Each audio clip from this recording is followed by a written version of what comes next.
All the guys have had a successful night. Pete's still holding on to the lead, but Nick has started to catch a few more fish from the other end of the lake.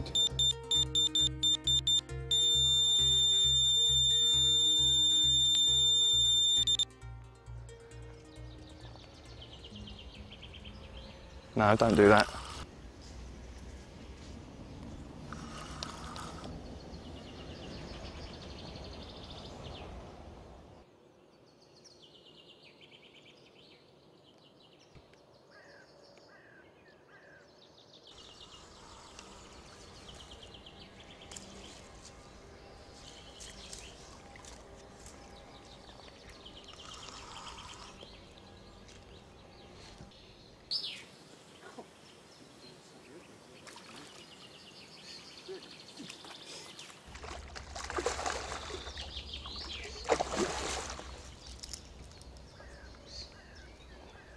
Come to Daddy.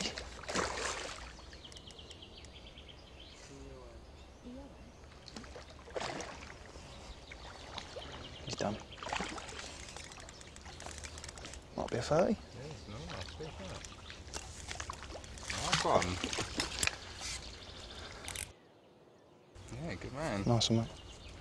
See the big kicker, and half make a difference.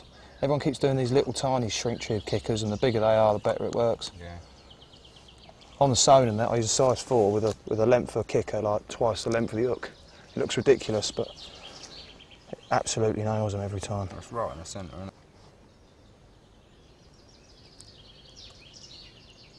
Size 8 wide gate, best hook in the world.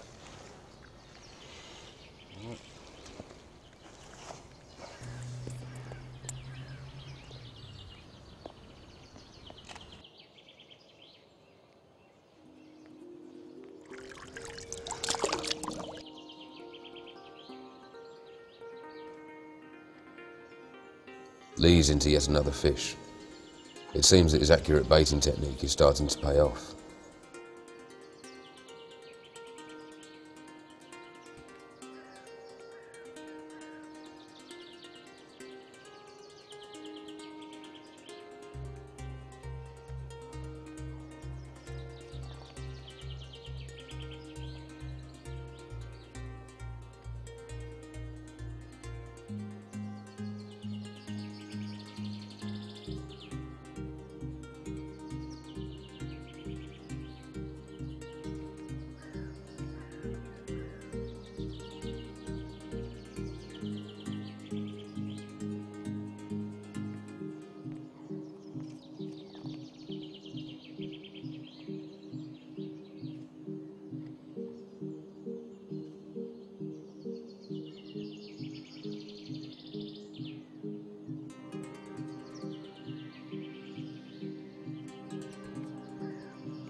I've never been. Look at it.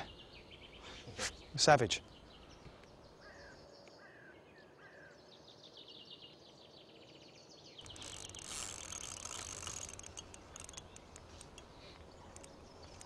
Funny old fight, isn't it?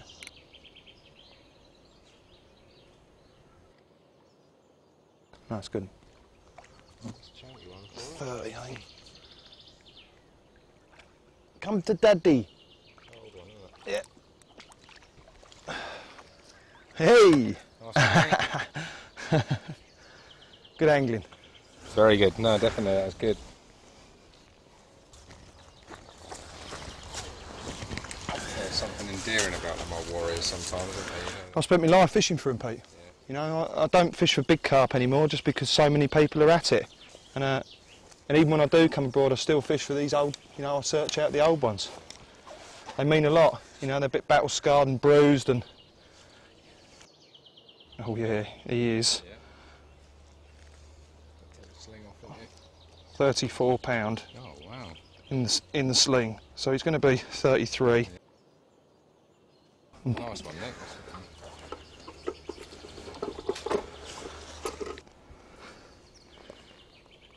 nice, that. Yeah, he's a nice one. As you say, fishing for them type of fish in England, I've seen a few shots of yours in the mags that we've got that. Old warriors. Proper ones. Yeah, he's been battered and bruised in his past, but that just makes him all the more endearing. Dear old carp. It's important in these temperatures, obviously, to keep them as lubricated as you can.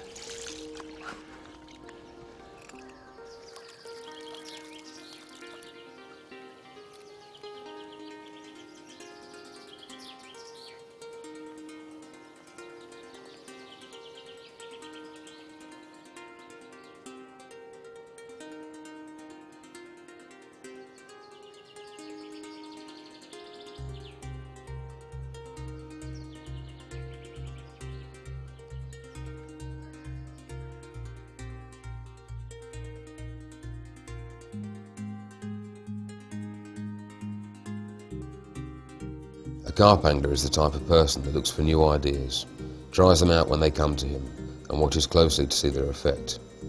The mark of all the best carp anglers is the power of attention to detail. So you've not been putting much bait out then, no? You've sort of been fishing for a bite at a time, Yeah, pretty much fishing for a bite at a time. Been putting a little bit of... I'll show you a mix in a minute. I've just been doing a pretty basic mix, spod mix if you like. Like a jar of dynamite hem, quarter of a jar of crushed tiger. Obviously you don't want too much crushed tiger, you know what you can do with a swim. A little bit of powder, and a few liquids, mainly using the powder to make sure it gets to the bottom rather than suspended in the water column. You know, these sort of fish, they come through, when they do come through, they come in numbers. I don't want to confuse them, I want them to know exactly where the food is, put them straight down to it. I'm just going to put a stick mix together and get myself ready for the evening. So all I'm doing, all I started with, this is the bait I'm using for this trip, a bait that I put together. I mean, obviously I've been using this for a long time, the meaty ground bait. Yeah, fantastic one. Yeah, I mean, I've caught a lot of carp on it over the years, and so has a lot of other people now. You know, it's a fantastic attractor. And now we've got the boilie, just as good in my eyes. I've been using it. I use it on the hard lakes in England, same as I use it here. I mean, this isn't the hard lake at times because it can be. And to start off with, I've got my big quarter plunger. I've just put a few boilies in the bucket, 10 millers. They got a lovely texture. They're literally just banging them down with the plunger. Pulping it up like that. Pulping it up, getting to a nice consistency. Really, because they're so moist anyway, they're a lovely rich bait. I don't really need to add many liquids. I could squeeze it like that and almost back to paste. You know, it's nice like that. Obviously, if I compressed it like that in a stick form, it'd stay together, just like a boilie would if you repressed it. So I'll mix it up a little bit. Very basic. I'll just put a handful of them. A little bit of the amino black ground bait, another one everybody knows about, another fantastic. I always carry it with me. I use it for so many things, not just stick mix, but like I said, mixing with my hemp to keep all the juices together and and in England on the hard clear waters, I use it to actively darken the mix for fish that are really wary and might otherwise be scared of bright little piles of bait. Yeah, darken it off a bit. So I use a bit of that.